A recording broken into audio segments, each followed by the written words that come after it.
আপনি ঠিকই বলছেন। এই যে বাজান তোমার ভাত।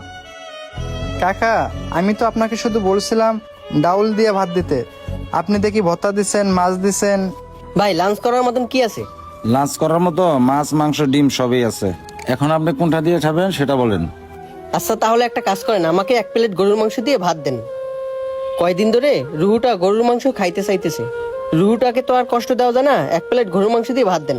আচ্ছা ঠিক আছে, আপনি টেবিলে গিয়ে বসেন, আমি দিতেছি। আসসালামু আলাইকুম আঙ্কেল।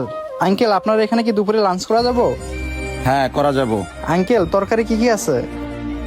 গরু, মুরগি, মাছ, ডিম সবই আছে। আঙ্কেল, মাছ কত আর মুরগি কত? বাজান, মাছ 120 টাকা, মুরগি 150 টাকা। আঙ্কেল, ডাল আর আলু ভর্তা দিয়ে খাইতে কয় টাকা লাগবে? বাজান, তুমি যদি ডাল দিয়া, আলু ভর্তা দিয়া, মাছ দিয়া খাও তাহলে 160 টাকা পড়বে।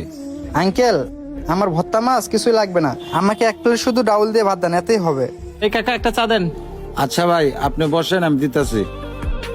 কাকা, ডাউল দিয়ে ভাত কয় টাকা পড়বে? বাজান, ডাল আলু ভর্তা দিয়ে 1 প্লেট ভাত খাইলে 40 টাকা পড়বে। 40 টাকা? কাকা, হয়েছে কি, আমার কাছে না মাত্র 20 টাকা আছে। আমি এখন যদি শুধু ডাউল দিয়ে 1 প্লেট ভাত খাই তাহলে কি 20 টাকা রাখা যাবে না? না রে বাজান, কম রাখা যাবে না।